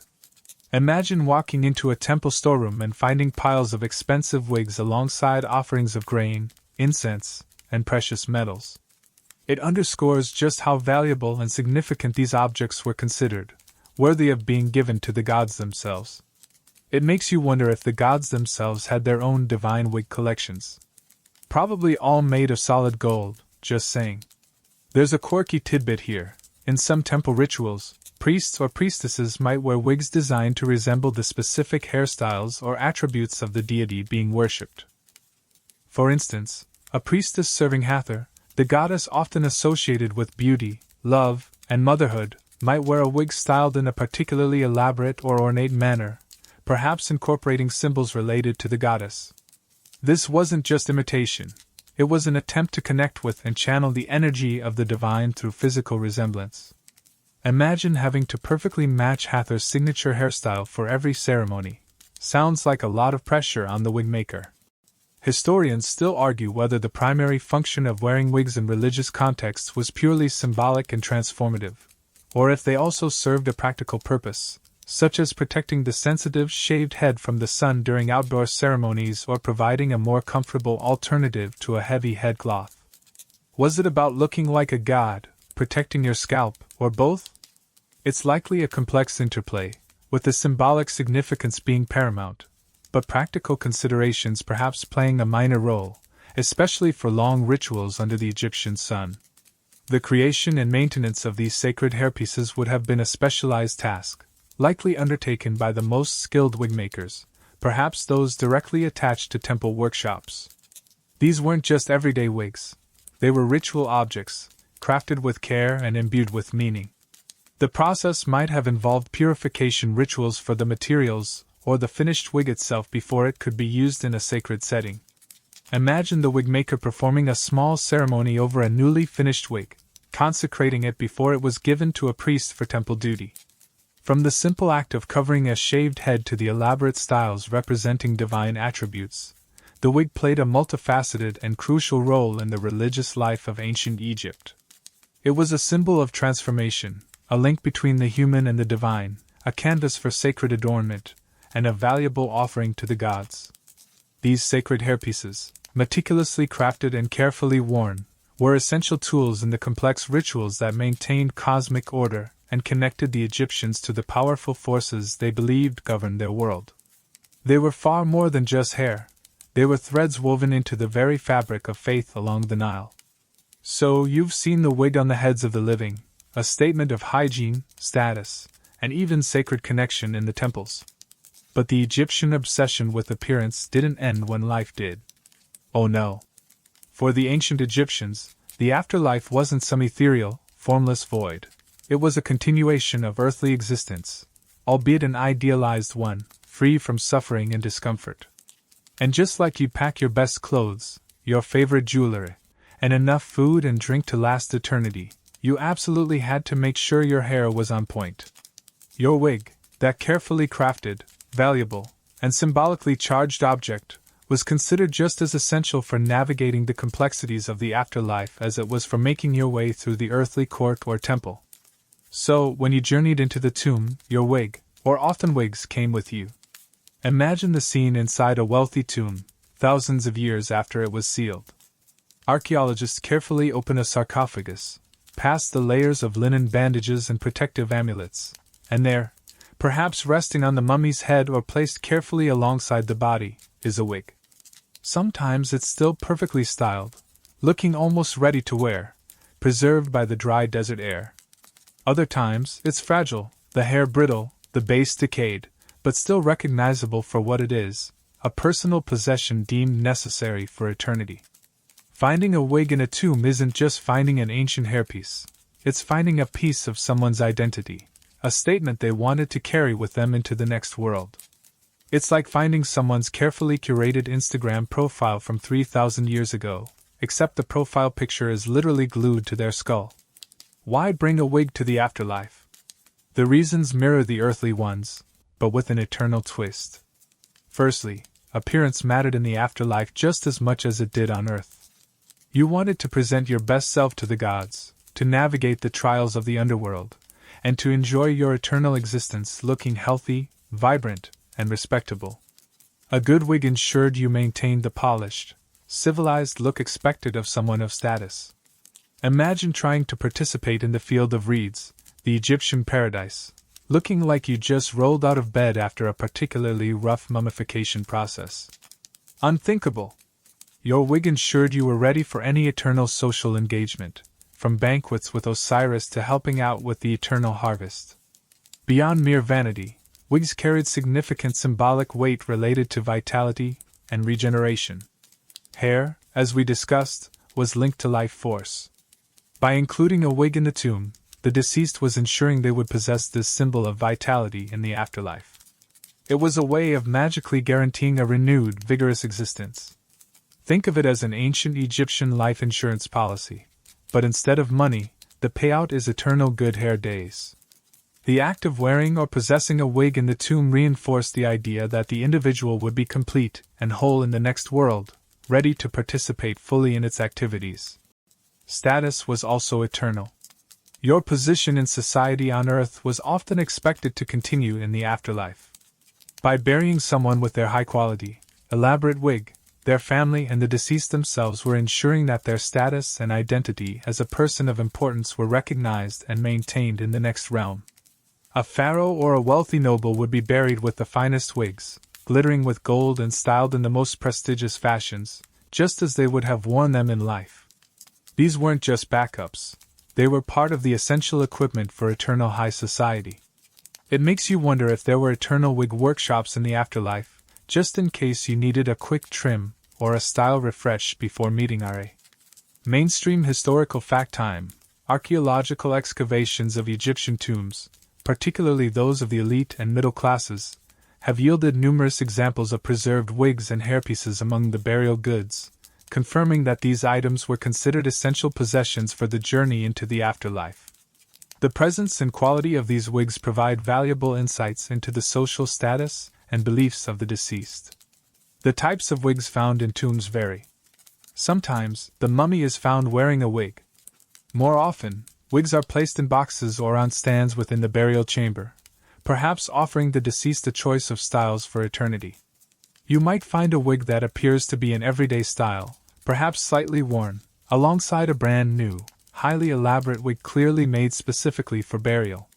This suggests that Egyptians might have been buried with wigs they used in life, as well as special wigs created solely for their eternal needs. Imagine packing for an eternal trip and deciding which hairpieces make the cut. Definitely need the formal wig for meeting the gods, but maybe a comfy bob for eternal relaxation. The condition of these preserved wigs varies greatly depending on the tomb environment. In dry, sealed tombs, they can be remarkably intact, the hair still attached to the base, the styling somewhat discernible. Analyzing these surviving wigs provides invaluable information about the materials used, the construction techniques, the styling methods, and the colors and adornments favored by Egyptians thousands of years ago. They are direct physical evidence of the wigmaker's craft and the importance of these objects. Studying a wig from a tomb is like getting a direct transmission from the past about ancient fashion and beliefs. There's a quirky tidbit here. Some tombs have yielded not just full wigs, but also collections of loose hair or hair extensions, sometimes neatly bundled. It's speculated these might have been raw material intended for wig repair or creation in the afterlife, or perhaps simply a collection of the deceased's own hair saved over their lifetime, seen as a source of personal vitality to be carried into eternity. Imagine having your own private stash of eternal hair extensions, just in case you wanted to change up your look for the eternal disco. Historians still argue whether the primary purpose of including wigs in burials was practical, maintaining appearance, symbolic, ensuring vitality and identity, or simply a continuation of earthly display of wealth and status. Was it about looking good for eternity, ensuring magical regeneration, or just showing off your eternal riches? It was likely a complex interplay of all these factors, with the emphasis perhaps shifting depending on the individual, air status, and the specific beliefs prevalent during their lifetime. The care taken in preparing wigs for burial is evident. They were often carefully cleaned, styled, and placed in protective containers. This wasn't just tossing something into a box. It was a deliberate act of preserving a valuable item for eternal use. The wigmaker likely played a role here too, perhaps creating special burial wigs or advising families on the best way to prepare and store the deceased's wigs for the tomb. Their craft extended beyond life and into the realm of eternal preparation. In essence, the wig in the tomb was a powerful symbol of continuity, identity, and aspiration. It ensured the deceased could face eternity looking their best, maintaining their status, and possessing the vitality needed for a successful afterlife. From the bustling workshop to the silent, sand-swept tomb, the wig followed the Egyptian, a constant companion in life and beyond. It wasn't just hair anymore. It was a passport to eternity, a statement of self that defied even death itself. So, you've followed the journey of the wig from raw hair sourced across borders, through the buzzing workshop where it was built strand by strand, styled into the latest fashions, colored, adorned, meticulously maintained, and even packed for the eternal journey into the afterlife. You've seen its power as a symbol of status, hygiene, and sacred connection. But who were the people behind this surprisingly complex craft? Who were the hands that transformed bundles of hair and fiber into these essential objects of ancient life and death? These were the wig makers, the unsung artisans whose skill was crucial to the very fabric of Egyptian appearance and identity. Imagine meeting one of these craftspeople. They wouldn't be lounging around like leisurely nobles. Their hands would likely be calloused, perhaps stained with henna dye or sticky with animal fat. Their clothes might be simple, practical linen, suitable for a day spent meticulously working with hair. They were part of a vibrant community of artisans, stone carvers, painters, potters, jewelers, all contributing their skills to create the objects that defined Egyptian culture. The wigmaker held a specific place within this world of skilled labor. They weren't at the very top of the social pyramid that was reserved for scribes, priests, and officials, but they were certainly far above the manual laborers or agricultural workers. Their craft required specialized knowledge, years of training, immense patience, and fine motor skills. This wasn't a job anyone could just pick up, it demanded dedication and talent. You might think of them as the ancient equivalent of high-end hairstylists and custom wig creators rolled into one, minus the salon gossip and complimentary sparkling water. How did you become a wig maker in ancient Egypt? Like most skilled trades of the time, it was likely learned through apprenticeship. A young boy, or perhaps occasionally a girl, would be sent to work in the workshop of a master wig maker. They would start with the most basic tasks: sweeping the floor, cleaning tools, sorting raw hair, fetching water. Slowly, painstakingly, they would learn the different types of hair and fibers, how to prepare the bases, the various knotting and stitching techniques, the secrets of dyeing with henna, the art of styling with fats and resins. It was a hands-on education, passed down through generations, requiring years of practice to achieve proficiency, let alone mastery. Imagine spending your teenage years sorting hair by length. Definitely puts modern school chores into perspective. The master would oversee everything, ensuring quality and passing on the accumulated wisdom of the craft. Loyalty and diligence were key. You wouldn't want to mess up a pharaoh's order and risk the master's reputation, or your own skin. The social standing of wigmakers varied, but skilled artisans were generally respected members of society. They might work independently, running their own small workshops serving a local clientele, or they might be employed by wealthy households, temples, or the royal court. Working for the elite would have provided more security and access to higher quality materials, allowing them to create the most elaborate and valuable wigs. Some wigmakers might have specialized in certain types of wigs. Perhaps one workshop was known for its voluminous tripartite styles, while another excelled at intricate braided creations. This specialization would have further enhanced their reputation and potential earnings. You could imagine ancient Egyptians recommending their favorite wigmaker. "Oh, you must go to Imhotep down by the river, his curls are simply divine." Probably not that exact quote, but you get the idea. Mainstream historical fact time. Texts and tomb depictions confirm that wigmaking was a recognized, specialized trade in ancient Egypt, with wigmakers often depicted alongside other artisans involved in beautification and adornment. Their tools and workshops are sometimes shown in reliefs, providing valuable insights into their craft and daily activities. The daily life of a wigmaker was likely repetitive but focused. Their days would be spent in the workshop, surrounded by the tools of their trade and the raw materials of hair and fiber. The work was meticulous and labor-intensive, requiring long hours of sitting and focusing on fine detail. Think about the sheer time involved in knotting thousands of tufts of hair onto a base or stitching rows of hair cords. It demanded incredible stamina and patience. There would be constant sorting, cleaning, preparing, attaching, and styling.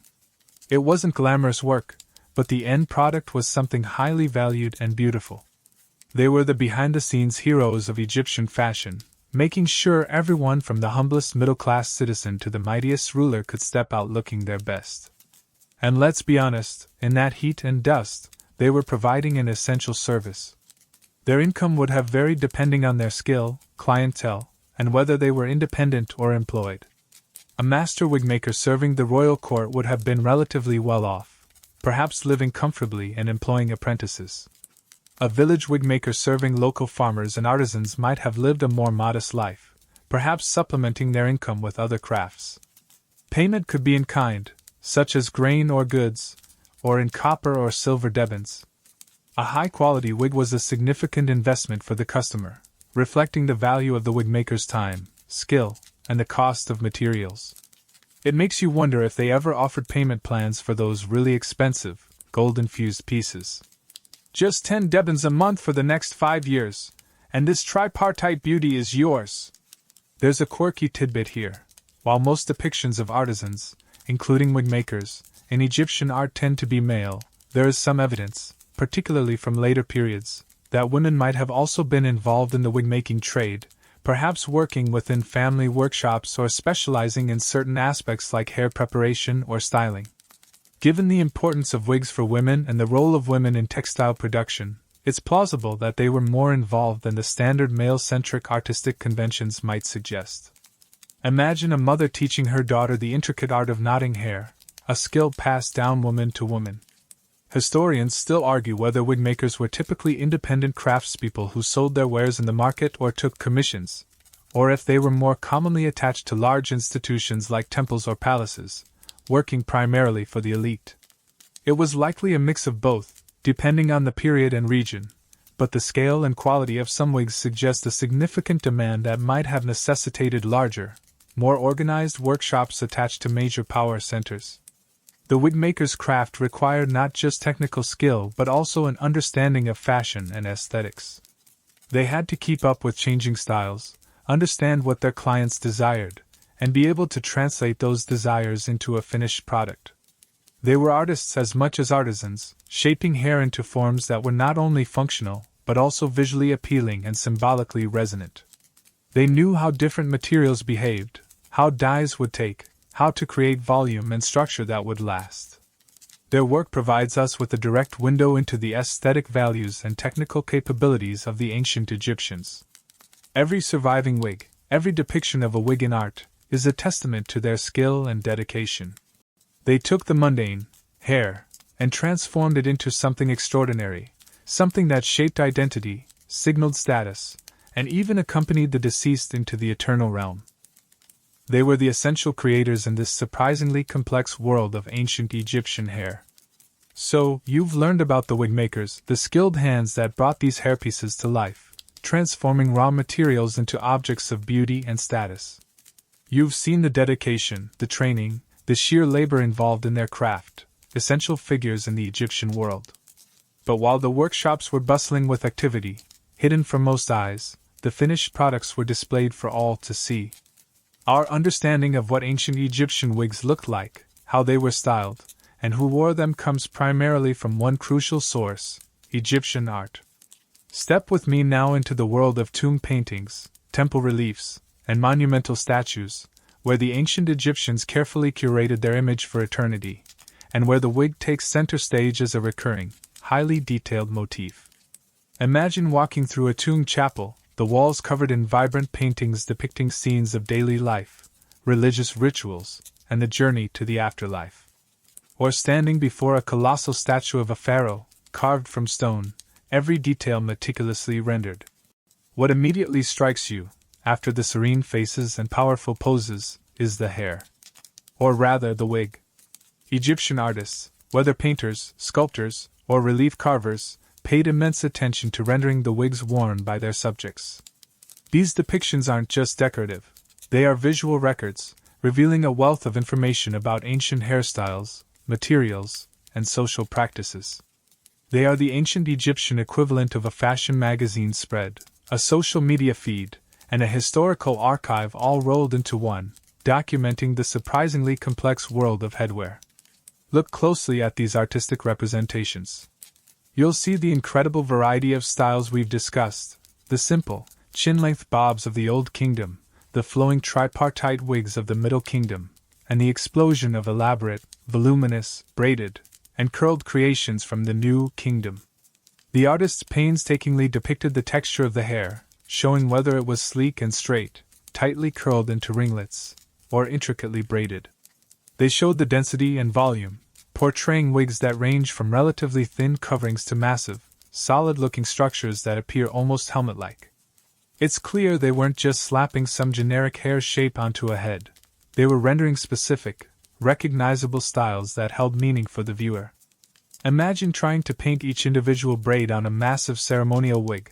Talk about attention to detail. The art also provides clues about the materials used.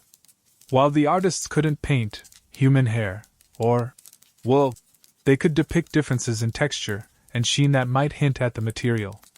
Lustrous, flowing locks often suggest high-quality human hair treated with fats for shine, while more matte, less defined textures might represent wool or plant fibers. The color palette in paintings, though sometimes symbolic or conventional, also gives us insights into dyeing practices. Reddish-brown tones from henna are frequently depicted, especially on wigs worn by women, suggesting the popularity of this dye. Dark black wigs are common, reflecting the natural hair color, but also perhaps emphasizing a desired depth and richness. While artistic conventions mean colors might not always be perfectly realistic, they certainly indicate that Egyptian wigs weren't just natural shades. They were vibrant, colored statements. Mainstream historical fact time.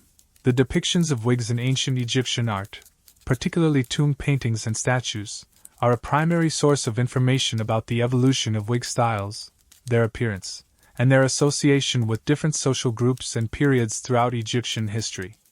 These visual records provide a chronological overview of ancient hair fashion that complements the evidence from surviving archaeological finds.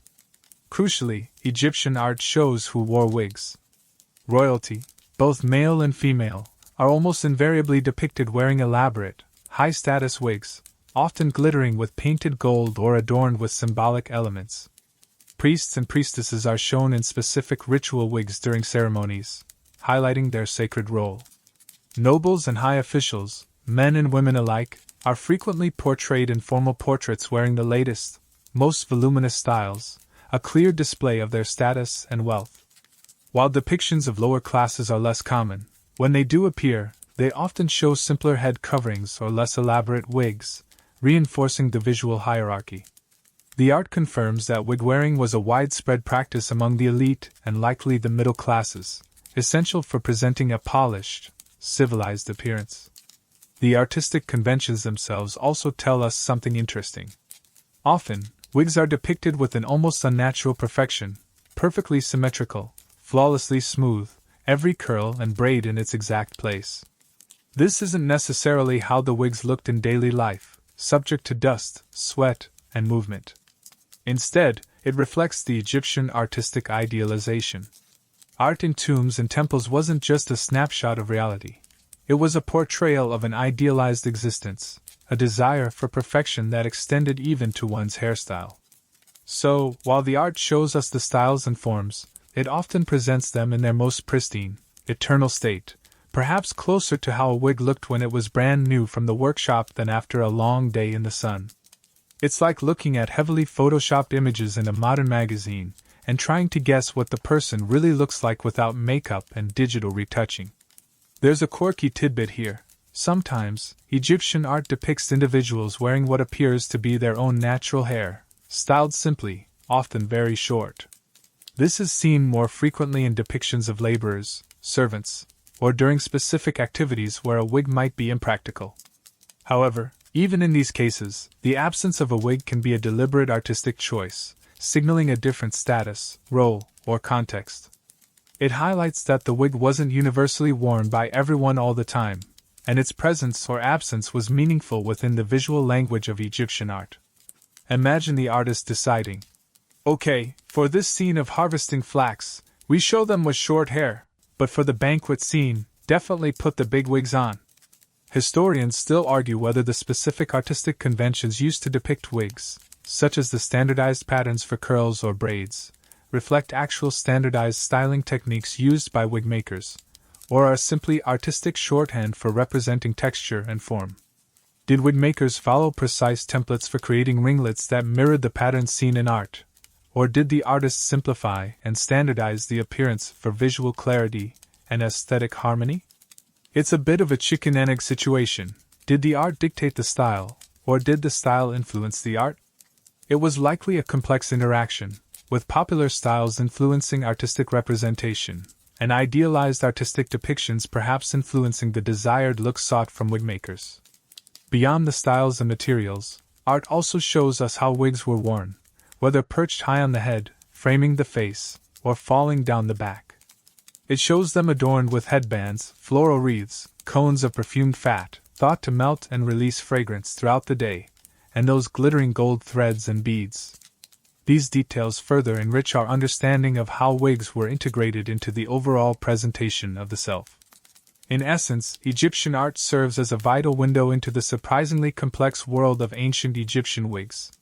It allows us to see the styles that were popular, appreciate the artistry involved in their creation and styling, understand their role as social indicators, and track their evolution over time.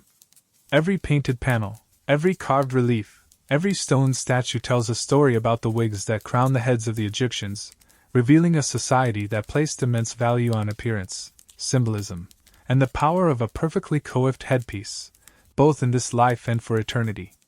These artistic records are a testament to the wigmaker's skill and the enduring importance of their craft in shaping the visual identity of one of history's most fascinating civilizations.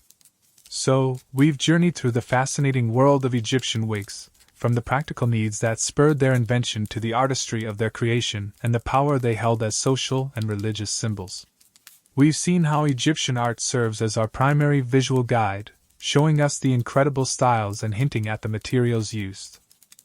And while high-quality human hair, painstakingly sourced from near and far, was undoubtedly the most prized material for those elaborate, status-defining wigs, it wasn't the only material in the wigmaker's toolkit. The surprisingly complex world of Egyptian wigmaking extended beyond human locks, incorporating alternative materials that broadened accessibility and added unique textures and visual effects to these essential hairpieces. Stepping back from the polished depictions in art, let's explore the other fibers and elements that were woven into the fabric of ancient Egyptian hair fashion. Think back to our visit to the wig workshop, Section 3, and the discussion about sourcing materials, Section 2. While bales of human hair were arriving, there were also other, more readily available materials being prepared. Wool, particularly sheep's wool, was a significant alternative. Egypt had sheep, and wool was used for textiles, though linen was more common for clothing in the hot climate. However, wool's properties made it useful for wig making. It's naturally crimped or curly, which could be advantageous for creating certain textures, and it can be dyed, although achieving the same lustrous, smooth finish as well-treated human hair was difficult. Woolen wigs were generally less expensive than human hair ones, making them accessible to a wider segment of the population. They might not have had the same prestige, but they served the practical purposes of hygiene, sun protection, and providing a respectable appearance. Imagine a farmer or a craftsman wearing a sturdy woolen wig for protection from the sun and dust while working. Practical, if not haute couture. These weren't just reserved for the poor. Wool could also be used ingeniously within human hair wigs. Remember the discussion about base construction and achieving volume, Section 4? Wool was often used as padding or filler beneath a layer of human hair, giving the wig that desired thickness and height without requiring prohibitively large quantities of the more expensive material. It was a clever way to create the illusion of extreme density, making a wig look more substantial than it actually was, sort of like modern hair extensions using synthetic fillers underneath human hair. Plant fibers were another important material, particularly for the base construction, as we discussed, Section 4. Linen, made from flax, was widely available and strong. It was used to create the mesh or felted caps that formed the foundation of the wig. But processed plant fibers could also be used as the hair material itself, although less commonly for the visible outer layers of high-status wigs. Flax fibers, when processed in a specific way, could resemble hair, though they would likely have a different drape and sheen compared to human hair. Wigs made entirely from plant fibers would have been among the most affordable, likely worn by the lowest classes who still desired some form of head covering or artificial hair for protection or basic appearance. Imagine the texture difference, fine linen fibers versus human hair. It would feel quite distinct. Then there's felt. While also made from fibers, often wool, but potentially plant fibers too, felt created a different kind of base, a solid cap rather than a mesh. This was particularly useful for shorter, more structured wig styles. The felted base provided a firm foundation that helped the wig hold its shape, even without complex internal supports. Using felt for the entire wig material was less common for elaborate styles, but a simple felt cap could serve as a basic head covering or a very simple, durable wig substitute for those who couldn't afford anything more complex. Now, let's talk about the really exciting stuff, the materials that weren't hair at all but were incorporated into the wig to elevate it to a whole new level: precious metals and stones. While not hair, gold was frequently integrated into wigs, particularly those worn by royalty and the elite, and especially for ceremonial or burial purposes. Gold threads were woven into hair strands or braids, gold tubes or beads were used as adornments, and sometimes entire elements of the wig structure, like decorative bands or fasteners, were made of gold. This wasn't just about looking shiny. Gold held deep symbolic meaning, representing the flesh of the gods and immortality. Wearing gold in your wig wasn't just a display of wealth. It was a statement of divine connection and aspiration for eternal life, especially crucial for those wigs destined for the tomb. Section 11. Imagine the weight of a wig woven with real gold threads. It adds another layer of discomfort to the ancient Egyptian heat, but clearly, status trumped comfort. Other decorative materials included beads made from faience, carnelian, lapis lazuli, and glass. Section 7. These added splashes of color and texture, and like gold, signaled the wearer's wealth and access to valuable resources, some of which were imported. While not part of the wig structure or primary hair material, these adornments were integral to the finished product, transforming it into a piece of wearable art that combined fibers, hair, and precious materials. Mainstream historical fact time.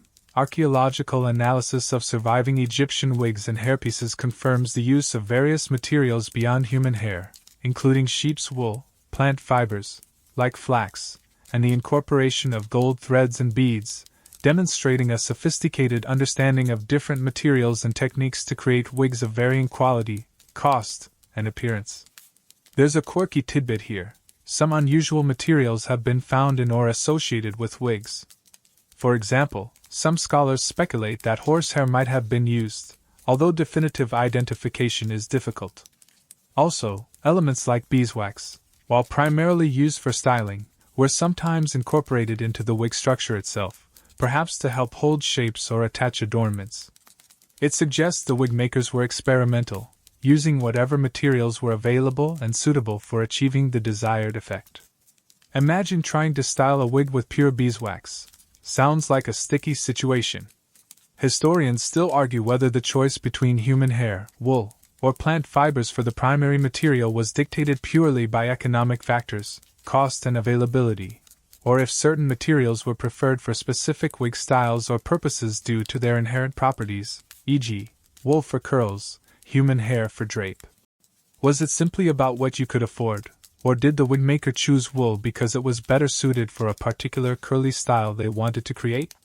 The use of these alternative materials highlights the ingenuity of ancient Egyptian wig makers. They weren't limited by the scarcity of high-quality human hair. They adapted, using locally available resources like wool and flax to create a range of products that catered to different budgets and purposes. These alternative materials were crucial for making wigs accessible beyond the super elite, ensuring that a wider segment of society could benefit from the practical advantages of wig wearing and participate in the social and cultural norms associated with these hairpieces.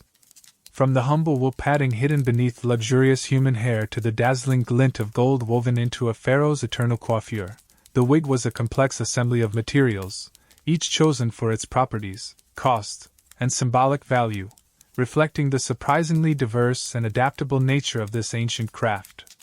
So, we've journeyed through this surprisingly complex world, exploring the whys and hows of ancient Egyptian wigs, from the climate and hygiene that made them practical necessities to the intricate sourcing of materials, the bustling workshops where they were painstakingly created, the clever construction of their bases, and the sheer artistry involved in attaching and styling the hair. We've seen them vibrant with color and glittering with gold, meticulously maintained, and acting as powerful social barometers, even following their owners into the silent chambers of the afterlife. We've met the skilled wig makers through the lens of art and archaeology, and investigated the use of materials far beyond simple human hair, from humble wool to precious metals. It feels like we've uncovered a great deal, peeling back the layers of dust and time to understand these fascinating objects. And yet, despite all the incredible evidence from tombs, temples, and texts, there are still so many enduring mysteries surrounding ancient Egyptian wigs, threads of history that remain tantalizingly just out of reach, and a legacy that subtly echoes even today. What we know for certain, thanks to surviving artifacts and copious artistic depictions, remember those detailed tomb paintings from Section 13? Is that wig making was a highly developed, essential craft that spanned millennia and social classes in ancient Egypt. We have physical examples of the wigs themselves, allowing us to analyze the materials: human hair, wool, plant fibers, linen, felt, and see the techniques of knotting and stitching the hair onto bases, as we explored in Section 5. We can see the remnants of henna dye and the tiny holes where gold threads or beads were once attached, callbacks to Sections 7 and 14. We have the tools of the wig makers: simple needles, combs, and shears, from Section 3, hinting at the manual labor involved. We have texts that mention wig makers by name or title, confirming their existence as recognized artisans, Section 12. This wealth of evidence paints a rich picture, confirming the fundamental role wigs played in daily life, ritual, and death. But for every question answered, several more pop up, like persistent flyaways in an ancient wig. What was the exact social structure of the wig-making profession? Were there large, factory-like workshops attached to palaces and temples, churning out hundreds of standardized wigs? Or was it primarily a system of smaller, independent artisans taking custom orders? We know both existed, but the scale and relative importance of each is still debated. How were the apprentices trained specifically? While we assume a master-apprentice model common to other trades, the precise curriculum for becoming a wig maker remains a bit of a puzzle. Imagine a final exam that involved perfectly replicating a tripartite wig from memory. The sourcing of foreign hair, while confirmed by analysis, still holds mysteries. How was this trade organized? Was it royal prerogative, controlled by the palace, or a more open commercial venture involving merchants? Was it primarily through tribute from conquered lands or direct trade with neighboring regions like Libya or Nubia, revisiting Section 2? We know it happened, but the logistics and economics are hazy. And what about other materials? While wool and linen are common, were other animal hairs, like horsehair, used more frequently than the current evidence suggests? Some scholars speculate that certain very curly styles might have been easier to achieve with horsehair, but definitive identification is tricky. Cleaning and maintenance practices, Section 8, are another area with gaps. We know they used natron and oils, but the full range of techniques, the frequency of cleaning, and whether specialized cleaning services existed are not entirely clear. Was there an ancient Egyptian version of a dry cleaner just for wigs? It feels like a service wealthy Egyptians would absolutely need. The symbolism of specific styles and colors is also open to interpretation. While we can broadly link elaborate wigs and gold to status and divinity, did certain shades of red or specific braiding patterns hold precise, universally understood meanings beyond general associations? Historians still argue whether the evolution of styles was driven purely by fashion trends, or if deeper symbolic or cultural shifts were the primary impetus. Were New Kingdom curly wigs simply fashionable, or did they carry a deeper meaning related to cultural exchange or identity? There's a quirky tidbit that adds another layer of mystery. Some ancient Egyptian texts and religious spells mention hair, sometimes in a magical context, linking it to personal power or transformation. While this isn't directly about wigs, it hints at a deeper, possibly mystical, relationship with hair itself that might have informed the significance placed on artificial hairpieces. Could wearing a wig have been seen, on some level, as harnessing or controlling a form of vital energy? It's a fringe idea, but intriguing. Despite these unanswered questions, the legacy of the ancient Egyptian wigmaker endures. Their craft gave us the first widespread, sophisticated use of wigs as both practical items and powerful symbols. The techniques they developed, from base construction to hair attachment and styling, laid the groundwork for wig-making throughout history and even into modern times.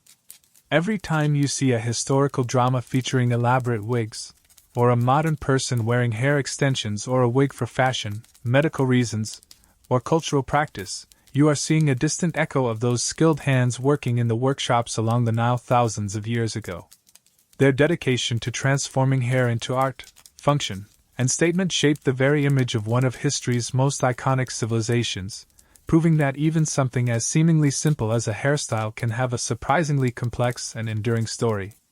And now, as the echoes of those ancient workshops and silent tombs begin to fade, and the images of perfectly coiffed pharaohs and nobles become less sharp in your mind's eye, it's time to let the gentle rhythm of the past lull you towards the present, and towards rest. We've traveled a long way tonight, from the scorching sun and dusty streets of Egypt to the quiet contemplation of enduring mysteries. You can let go of the details now, the different knots and stitches, the types of fibers, the specific colors and styles. Just feel the quiet settling in around you. Imagine the soft hum of the ancient world fading, like the last whisper of wind across the desert sands, carrying away the dust of history, leaving only the stillness behind. Your own hair, whether short or long, natural or styled, feels comfortable and familiar, just the way you like it. There are no more wigs to examine, no more mysteries to unravel tonight. The journey is complete. You are safe, here and now, drifting, letting sleep wash over you like the gentle, timeless flow of the Nile itself. All the history, all the complexity, can wait until tomorrow. For now, there is only quiet, and peace, and sleep.